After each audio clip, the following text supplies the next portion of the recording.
What is the name of that thing that... What's his name? I know it's Wookiee, but doesn't he have a name?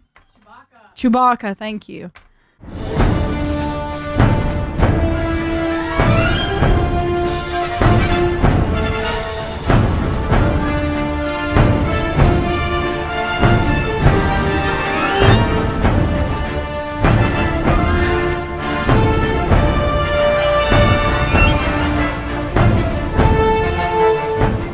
This is The Brandon Smith Show, and of course, I'm your host, Brandon Smith, and the entire purpose of this show is one singular thing, and that is to help you live a life that much more free from dysfunction. So today, we're doing a leadership therapy show, Halloween edition, and let's see if you can guess what our theme is today. Join me. Together, we can rule the galaxy. So, Whitney, our theme today is... I'm sorry, Whitney is not here today. Princess Leia. Thank you. Our theme and today rightfully so. What a great character. Princess. Taking on... the role I was meant to live. Are you done? I think so. Are you done? I think so. Okay. We are taking on the light and dark side of the workplace. Do you know how long it took me to do this today? That's a wig. No. That took you no, like... It's not. Don't believe him. The light and the dark side. Taking on the light and the dark side of the workplace today. And we have your questions. You wrote in, Dear Workplace Therapist, and we're going to take on those questions and see where we can go with that. So I think I'm ready. Okay. Although I have a very bad feeling about this. As you should. I don't know. Actually, she completely missed it. Han Solo reference. It depends on what side you're on. Because we were having a conversation. You're supposed to be with me in the resistance, but you're kind of being a rebel. I'm ready. Let's not be a rebel. All right. Bear with us. It's the Halloween show. It's going to be extra packed with cheesiness. So this first question is like the persona of C-3PO in The Office. Okay. Okay. You ready for this? I'm ready. Dear Workplace Therapist. Okay. What's the best way to handle a Debbie Downer coworker? Whenever we're working as a team brainstorming ideas, this person is the first to say it won't work, or we've already tried that, or it's too difficult to do. I know hearing the opposing view is helpful and that it's good practice to consider objections, but I'd like to get this person to be a better team player. They are later in their career, mid to late 50s. Is it too late to expect change? And they're asking, will I be forced to deal with this negativity at their retirement party? Help. So who's asking about the forced negativity at the retirement party? The person's the asking. coworker. Am I going to have to deal with this negativity at this person's retirement party? Correct. Okay. I don't know if that was a jab. You don't like. This is where we're at. We are at a little bit of negativity. We got a little bit of Darth Vader action going on. So we are going to fix this. I'd rather kiss a Wookiee than deal with a negative person. Oh my goodness. I don't. There is a way to fix this. Now I will say, it is very difficult if someone's been operating this way for a very long time to get them to change. That's true. Maybe that's why they're bringing up the age question. However, I think there are some things you can do. So one of the big principles, we've had guests on here, we talked about improv before, and one of the big principles in improv is you don't say no but, you say yes and. And so this is a great case where you want to teach good improv and model good improv technique for this person. So rather than letting them say, they're saying, no, we can't do that, respond with an improv approach. So say, I hear what you're saying, but actually, or yes, we can actually do this. Let's talk about this. So try and make it more optimistic. And if you want to be even more prescriptive around that with the person, say to them, I totally hear your reaction to this and your resistance to this. See, I use resistance since we're resistance. No, didn't work that time. And then say to them, so I hear your resistance. What would make this work for you? What would be the conditions where you could see this actually work? So force them through questions to respond in a positive way. Try and get them to talk positively. So that's one approach. That's going directly at the person Okay. Now, if the person continues to be negative all the time, the other approach would be to find a way to keep a healthy distance. So if they're negative all the time, that's going to rub off on you. It's just going to frustrate you or have you actually responding the same way. So find other people that hold the same kind of general philosophy you do and spend more time hanging out with them. Your own little rebel alliance. Is that why they always ask C-3PO to stay behind in the spaceship? Probably so. Probably so. He's probably like 103, right? Or older? I don't know. C-3PO's got to be pretty old. I don't know. He's got to be very old. Stuck in his Because he's sure ways. he's in a lot of movies. I think he's in like almost all the movies. I think so. Anyway. So, All right. okay. So that's our C-3PO. Okay. What's our next one? This is getting a little bit more intense. Okay. Like the extra dark side. Extra dark side. You have failed me for the last time. Well, that's too bad because we're only halfway through the show. I'm actually Not even. actually going to bring this helmet back on future shows with Whitney. Why me? Because I love that That's okay. line. I can handle it. That's a I'm great Princess line. Leia. I'm going to handle anything. Especially Darth Sidious. You ready for this one? I'm ready. Okay. Dear workplace therapist, I'm a mid-level manager in charge of a team of 5 direct reports to service a number of area clients. Often these clients can be demanding, making special or last-minute requests they expect my team to fulfill. Knowing my team's constraints, I attempt to manage these requests, not telling the clients no outright, but offering them a solution. I've had 2 cases in the past month where the client was unhappy with my response and went direct to the boss to make this request instead.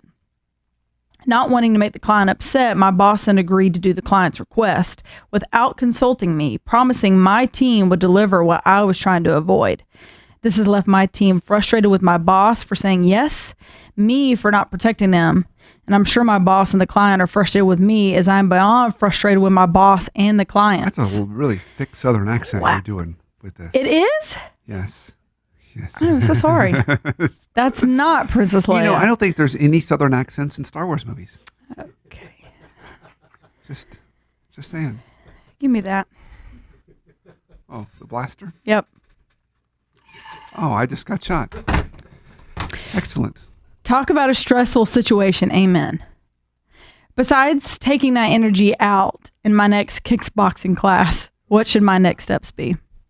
All right. So we have a situation where we've got demanding clients and this person's trying to meet those client needs and they've got a team and they're trying to properly prioritize, not overcommit. And so they're telling the client no, which is all very hard to do. We've had a whole show on no. You and I have done a show on no. Yes, we have. And now the client's saying, well, fine, I'll just go direct to your boss. Mm-hmm. And then you're having that conversation with the boss and the boss is doing that. This is not uncommon, although it is really messy because then what that does is it does a couple things for that person stuck in the middle, that middle manager. It makes it really hard for them to prioritize with their team. Makes it really hard for them to maintain kind of balance with their team. Yeah. And it basically breaks down all boundaries. And then even most importantly, it damages their respect with the client. Because the client's like, Right. I don't have to listen to you. I can just go directly to Darth Sidious and get exactly what I want.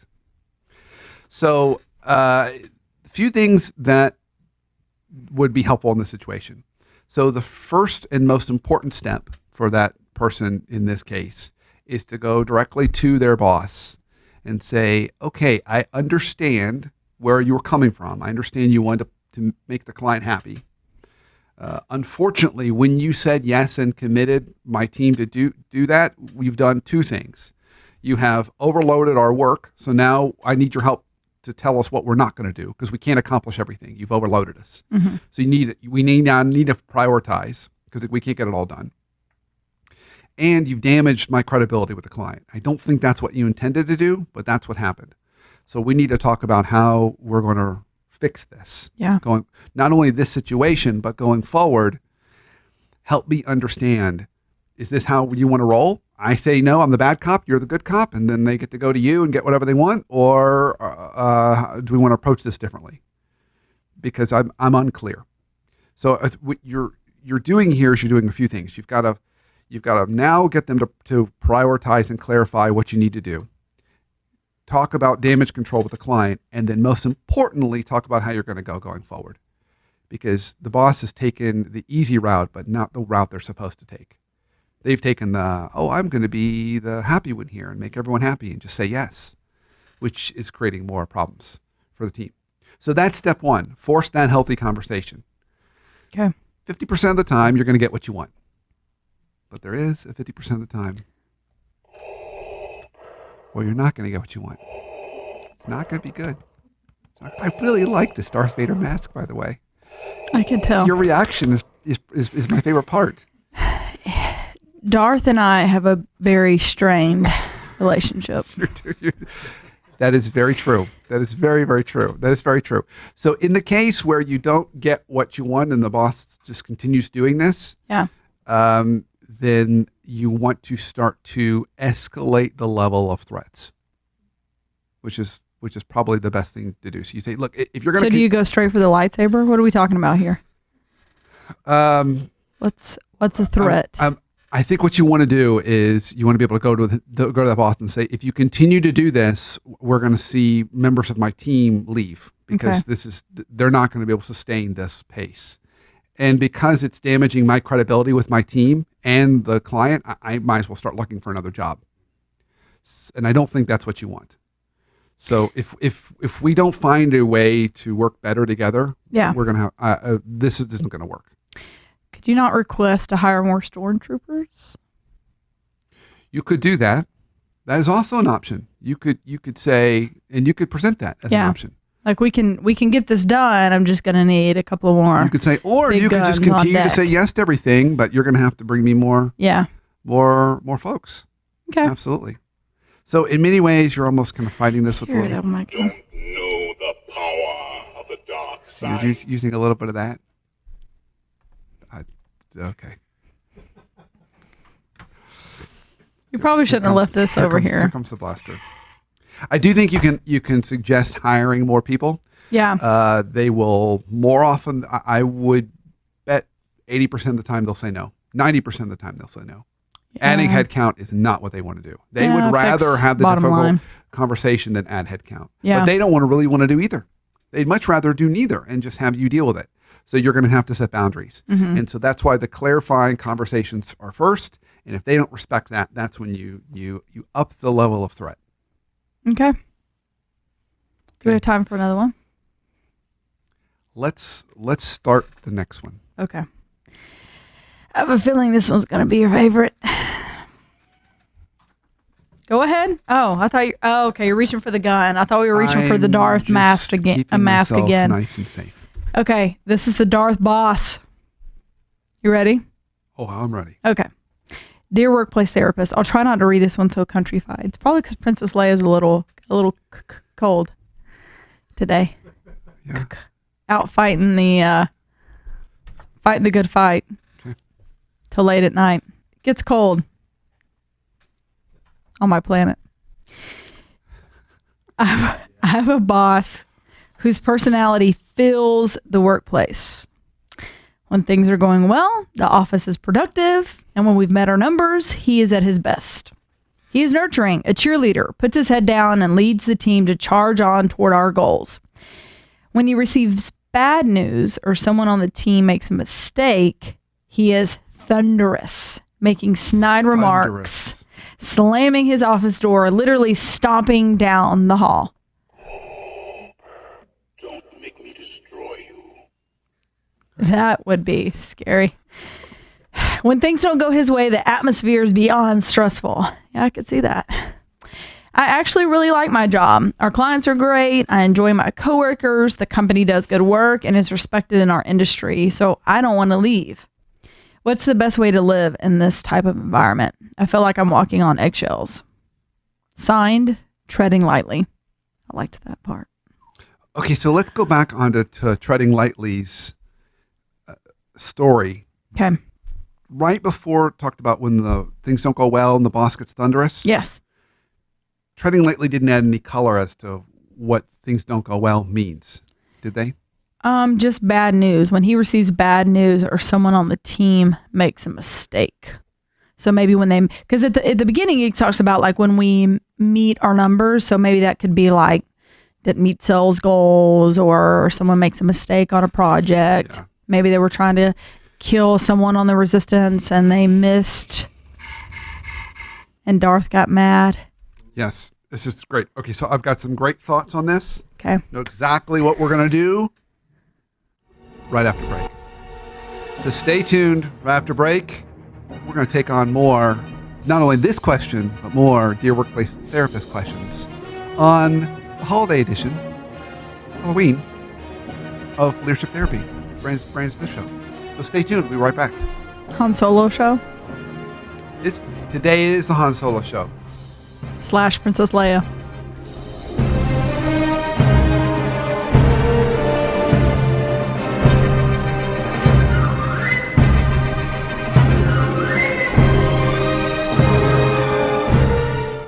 Hey, this is Brandon with your coaching minute for the week. So one of the tips I give my clients that have direct reports is the following tip. At some point during the year with your direct reports, often about halfway between the annual review process, so at that 6-month mark, at the end of one of your one-on-ones with one of your direct reports, ask the following question or questions. What could I start doing to support you better? What could I stop doing? And what could I continue doing? What could I start doing to support you better? What could I stop doing that's getting in your way? What could I continue doing that's working for you? And what you'll find is they'll come back with valuable feedback for you on ways you can adjust to be a better leader, but you'll also find that each direct report's going to give you a little bit slightly different feedback. It's a great way to make sure you're giving everybody what they need so you're not guessing. So pick that point in time and do it. Now, one more important hygiene tip around this. Make sure you let your direct reports know you're going to ask that question so they can prepare and be ready when it happens. So that's my coaching minute for the week. I look forward to hearing how it goes.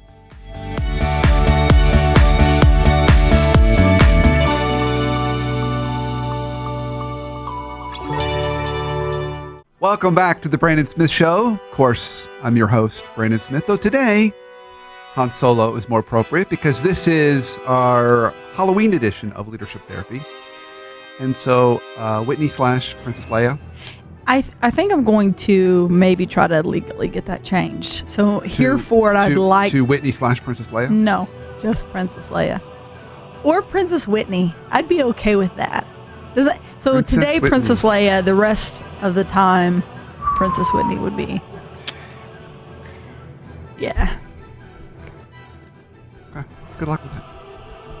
Good luck with that. So when we went into break, you had a question. I did. And it was about what do you do when you have kind of a Darth Boss? This person whose things are great, cheerleader, yay, hooray, go. Fantastic. And then things go south. And they're like thunderous, choking people. Oh, that's true. That's what Darth Vader would do. Yeah, he would. Actually, you know what? Darth Vader is so good, he doesn't even have to touch you. He just does the little, how's that go again? Just she's holding her hand up. Also, and not the right way, by the way. It's not like this. It's like this. So I also know if you have a Volkswagen, you should be able to go outside and do like that, and it turns on. The Volkswagen commercial. Yeah. Yeah. That's true. Trump. So, or this, right? Slam you up against the wall. Yes. Oh, man, I love Darth. I mean, I don't. Just kidding. Okay, so there's a way to approach this situation. Okay. And it depends upon how rational Darth Boss is and how irrational Darth Boss is. Okay. So let's start with rational Darth Boss. Are you sure? Yeah, we're going to start there. We're going to give Darth Boss I have hope for this. benefit of the doubt. I have hope. So if Darth Boss is rational, then what you do is after one of the blow-ups, you wait 24 to 48 hours. You wait until Darth Boss is settled down a little bit. Yeah. And then you knock on Darth Boss's door and say, hey, you got a second? And Darth Boss says, yes. And you say, hey, I noticed the other day these events happened, and we couldn't help but notice, not only myself, but the entire team, that it naturally made you really upset. And none of us want to see that happen. Help me understand what in there was the trigger for you that got you so upset. I think I know, but I want to make sure I'm certain. Okay. and help me understand how could we have approached this differently to have avoided you getting as upset as you got. What would be a better outcome? Even if we can't change those bad news, is there a better way we could have handled it with you that would have been easier for you or better for you? Okay. So have some conversations around kind of what happened, what was the trigger, and then what could be done differently in the future. And if Darth Boss is semi-rational and self-aware, they can say, what really got me upset was the surprise. I hate surprises. I'm just making it up. But for a lot of people, that's the trigger. It's the surprise element. It's actually not the bad news itself. It's the fact that it feels like it was a big surprise. Mm-hmm. That's the trigger for them.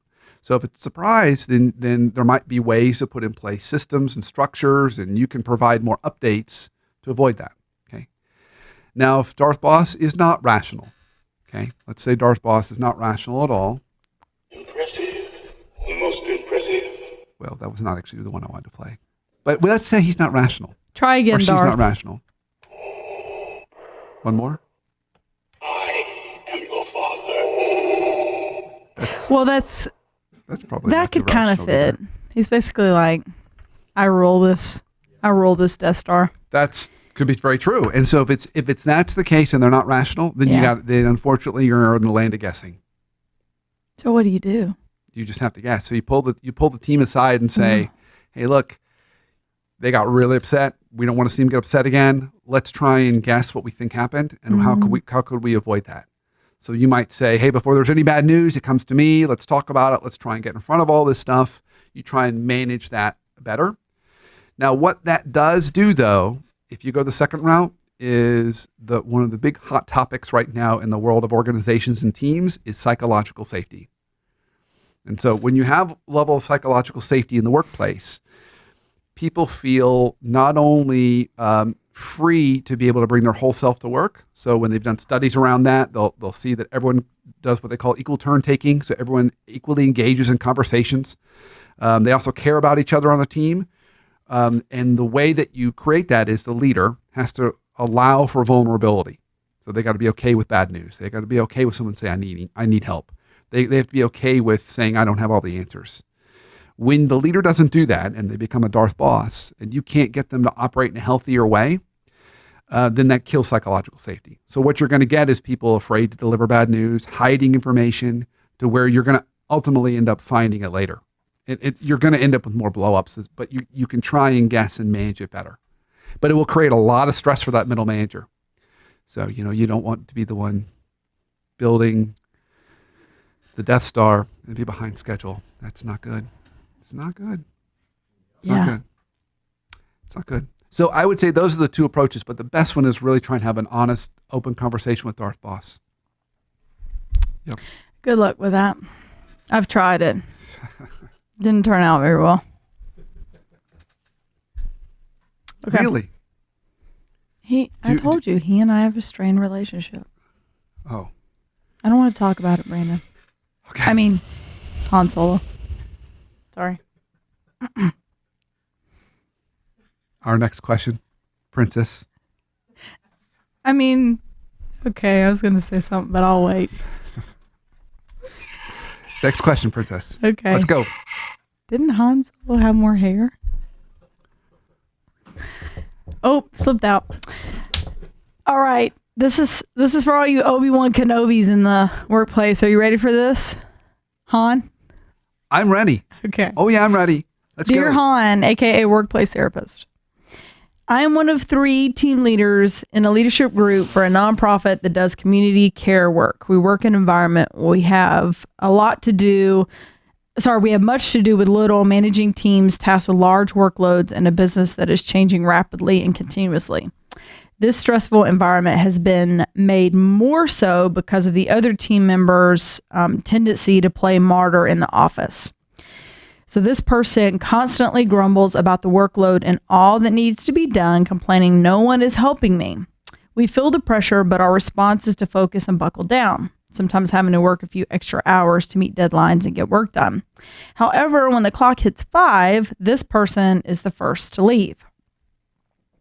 When I've tried to when I've tried to have what I've thought were more direct, clarifying conversations, they're saying that they get accused of being aggressive by this person. I know I'm not the only one who thinks this person is playing the martyr role. At a recent team leader meeting, our supervisor pointed out the behavior of this person as well. So now the team leader is saying this person is playing the martyr.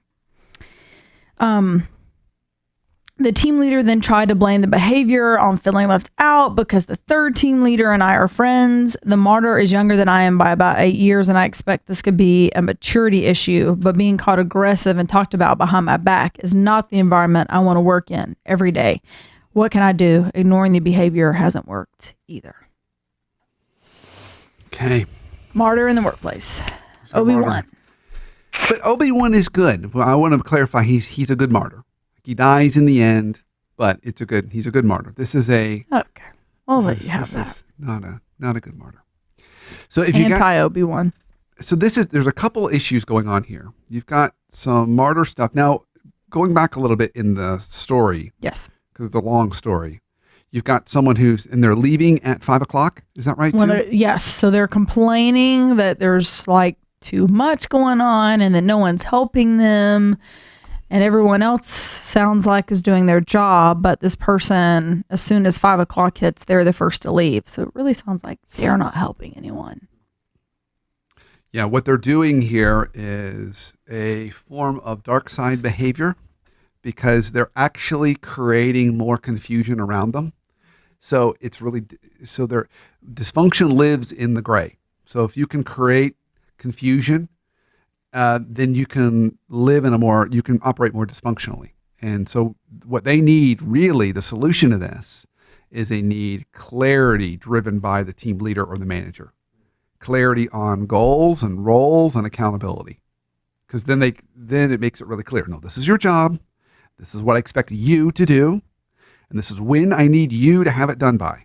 Okay. Because right now what they're saying is like, oh, it's everybody else, and everybody else not helping me, and everybody else, and I don't know, no, it's overwhelming in here, no, I gotta go, no, you're being aggressive, and it's crazy, and they're doing all this so they can't be held accountable. So the real solution in this is actually outside of the realm of the person who wrote this, because it's really this person's manager or leader. So we have two strategies for this particular person that they can take. Okay. The first one is addressing the real issue. And the second one is around kind of surviving in this uncomfortable position where this person's the martyr's talking bad about them. Yeah.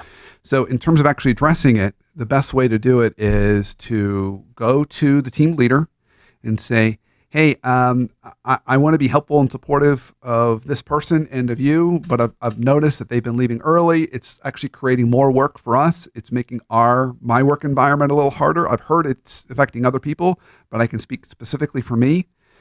What can I be doing to either assist them or assist you so the workload is properly and more equitably distributed? So having that conversation with the boss, kind of basically saying to them, their behavior is impacting my ability to do my job, and this isn't working for me.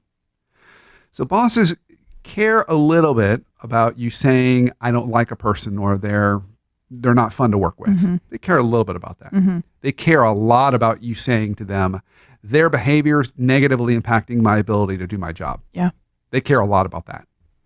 So if you're able to come in with that language, then you're likely to get kind of the response you want. Now, the other side of this is, how do I get them to just play nicer with me? And so I would just kind of do old school, kill them with kindness kind of approach. So I would go find every time you walk in the door every day, try and say something pleasant to them.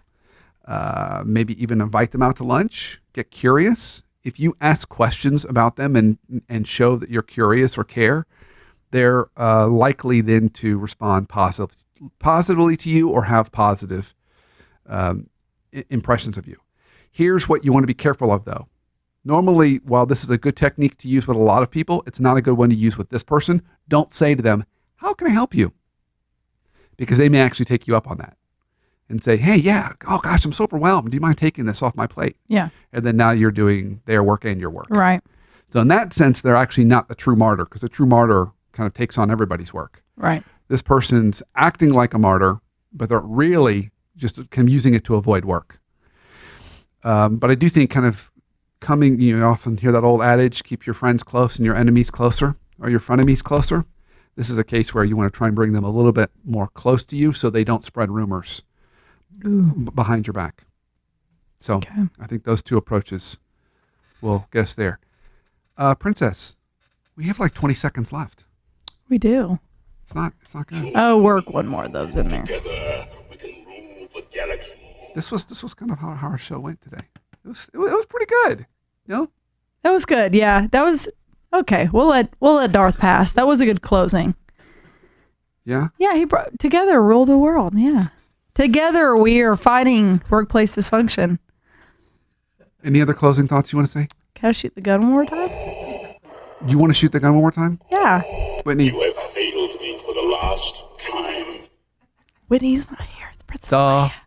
Last time.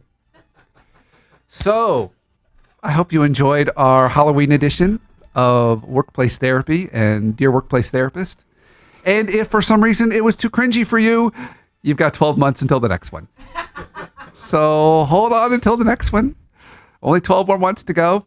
And of course, thank you for listening. We really, really always value your opinions. So not only follow us on Twitter and LinkedIn and Facebook and iTunes, but leave us a review. We would love to know what you thought about the show, and that's the way we promote the show with other folks. And given that we've been doing a lot of Dear Workplace Therapist segments, if you've got a question that's going on in your workplace, submit it. We would love to hear and take it on. Assuming Whitney joins me on the next show. I like how Isaac did the shot today. Good work, Isaac. Oh, I can be in the closing shot. Included you in the shot. Yep. Okay. Keep up. Excellent. Resistance. And keep up the fight against dysfunction this week and every week. And until our show next week, have a great week and an awesome life.